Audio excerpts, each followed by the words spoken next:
अब बात करते हैं पॉलिटिकल इकोसिस्टम की। फिक्र की राजनीतिक फाइल्स खोलने का वक्त आ गया है। आज हम आपको हरियाणा चुनाव में वोटों के गणित के साथ कुछ चटपटी खबरें दिखाते हैं। चटपटी इसलिए क्योंकि इन खबरों के कीवर्ड्स जलेबी, पकौड़ी, रोटी और सब्जी हैं। राजनीति में जलेबी पकौड़ी वाला यह कनेक्शन राहुल गांधी से जुड़ा है। वैसे राजनीति भी सीधी नहीं होती है, वो भी जलेबी की तरह घुमावदार है।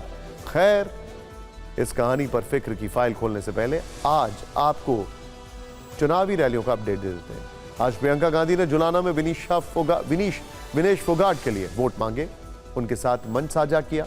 इसके बाद भवानी खेड़ा में उनकी जनसभा हुई। इस दौरान दीपेंद्र हुड्डा भी प्रियंका के साथ मौजूद रहे। बीजेपी की तरफ से रक्षा मंत्री राजनाथ सिंह ने प्रचार का मोर्चा संभाला। कुरुक्षेत्र और यमुनानगर में उनकी रैलियां हुई।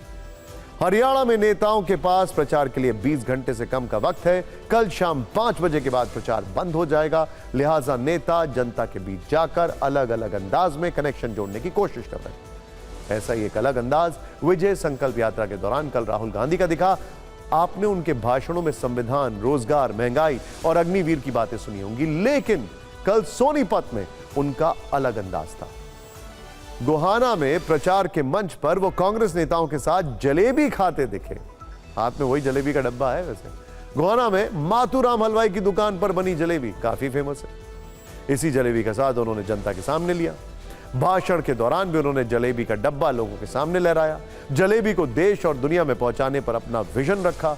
इससे पहले वो बहादुरगढ़ में थे, वो सीधे पकौड़ा चौक पहुंच गए, जहां पगड़ी पहनकर उनका स्वागत हुआ। इस दौरान एक समर्थक ने राहुल गांधी को पकौड़े दिए। उन्होंने सबके सामने पकौड़े खाए और उसकी तारीफ की। बहादुरगढ़ से जब वो सोनीपत पहुंचे तो वहां के गांव में एक परिवार के घर खाना खाया। महिलाओं ने गीत गाकर उनका स्वागत किया। राहुल गांधी को चूल्हे पर बनी रोटी, दाल, सूखी सब्जी और चटनी परोसी गई। इस दौरान वो परिवार की महिलाओं से बात करते रहे और उनकी समस्याएं सुनते रहे। मदीना गांव के किसानों ने राहुल गांधी को वो पौधा भी गिफ्ट किया जिसे उन्होंने खेतों में रोपा था और ट्रैक्टर चलाया था। दरअसल वो पहले इसी मदीना गांव में धान की रोपाई करने पहुंचे थे और किसानों के साथ खेत में खाना खाया था। वो वीडियो भी वायरल हुआ था, हमने दिखाया था। अब राहुल के ये नए वीडियो भी वायरल हो रहे हैं।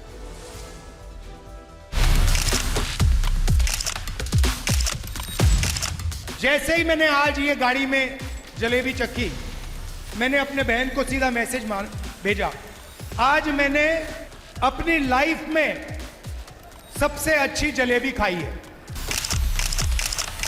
कि ये जो आपकी जलेबी है पूरे हिंदुस्तान में जानी चाहिए और उसके बाद बाकी देशों में, अमेरिका में, जापान में, इसको दूसरे देशों में जाना चाहिए। तो अगर इनकी जलेबी बाकी हिंदुस्तान में जाएगी, बाकी दुनिया में जाएगी, तो शायद उनकी फैक्ट्री में एक दिन 10,000, 20,000, 30,000, 50,000 लोग काम कर सकें। अब इंटरेस्टिंग होगा यह देखना कि चुनावों के बाद जलेबी से मुंह मीठा किसका होता है, कौन सी पार्टी का होता है। खैर, राहुल गांधी की यात्रा में आज का दिन ब्रेक का था, लेकिन सियासत पर कभी ब्रेक नहीं लगता, वो लगातार चलती रहती है। हमने आपको अभी बताया कि राजनीति जलेबी से कम नहीं। कल जिस गोहाना में राहुल जलेबी खा रहे थे वो हरियाणा के जीटी रोड बेल्ट इलाके में आता है। हरियाणा में इस बेल्ट की अपनी सियासी अहमियत है। आइए समझते हैं सर। ये वो महत्वपूर्ण सड़क है जिसके आसपास के विधानसभा क्षेत्रों को जीतने वाली पार्टी सूबे में राज करती है। कम से कम पिछले 2 चुनावों में तो यही ट्रैक रिकॉर्ड है। हरियाणा से देश का सबसे पुराना हाईवे गुजरता है जिसका नाम है जीटी रोड, यानी ग्रैंड ट्रंक रोड। इस हाईवे के आसपास के विधानसभा क्षेत्रों को जीटी रोड बेल्ट कहा जाता है। ये 6 जिलों से होकर गुजरती है। इनके नाम है कुरुक्षेत्र, अंबाला, यमुनानगर, करनाल, पानीपत और सोनीपत। राज्य की कुल 90 विधानसभा सीटों में से इस रोड के आसपास करीब 23 सीटें हैं। यह इलाका आमतौर पर गैर जाट बाहुल है, इसीलिए बीजेपी के लिए सियासी रूप से उपजाऊ है। 2014, 2019 दोनों बार बीजेपी ने इन इलाकों में अच्छा प्रदर्शन किया है। हालांकि परफॉर्मेंस कम होती गई, लेकिन बेहतर प्रदर्शन है। 2014 में बीजेपी ने जीटी रोड बेल्ट की 23 में से 21 सीटें जीती। 2 सीटें दूसरे दो दलों को मिली है। 2019 में बीजेपी को 23 में से 12 सीटें मिली, यानी उसे 9 सीटों का नुकसान, और इतनी ही सीटें कांग्रेस के खाते में चली गई। यानी 5 साल पहले भी बीजेपी ही यहां नंबर 1 थी। अब देखते हैं कि इस बार वहां क्या हो। हालांकि बीजेपी को इस बार भी उम्मीद है, यह बात कांग्रेस भी जानती है, इसीलिए वो इस बार जीटी रोड बेल्ट को टारगेट कर रही है। इन इलाकों में बढ़त दिलाने की जिम्मेदारी खुद राहुल गांधी ने उठाई है। उनकी विजय संकल्प यात्रा का पूरा रूट इन इलाकों के आसपास डिजाइन किया गया है। प्रचार के आखिरी दिन यानी कल भी वो इसी इलाके में रहने वाले हैं। जीटी रोड बेल्ट के सोनीपत में कांग्रेस की स्थिति मजबूत मानी जाती है। यहां जाटों की संख्या अधिक है। वहीं पानीपत, करनाल, कुरुक्षेत्र और अंबाला में बीजेपी के पास ताकत है, क्योंकि इन इलाकों में जाटों की संख्या कम है। यह बेल्ट ब्राह्मण, बनिया, पंजाबी, सैनी और ओबीसी से भरी है। वहां बीजेपी की मजबूत पकड़ रही है।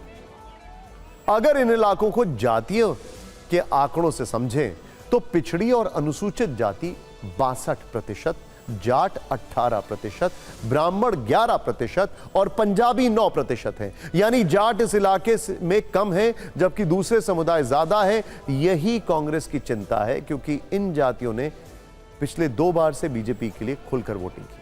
लिहाजा 10 साल बाद सरकार बनाने का सपना देख रही कांग्रेस ने पूरा जोर लगा दिया है। राहुल के साथ उनकी बहन प्रियंका गांधी भी मैदान में है। वहीं बीजेपी भी कोई कसर नहीं छोड़ रही।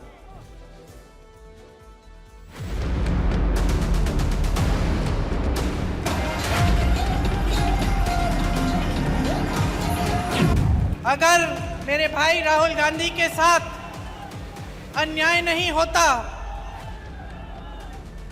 अगर उसने संघर्ष नहीं किया होता, अगर मेरे पिता की लाश वो घर नहीं लाता, तब उसमें ये हिम्मत नहीं होती कि वो 8000 किलोमीटर इस देश की एकता के लिए चलता।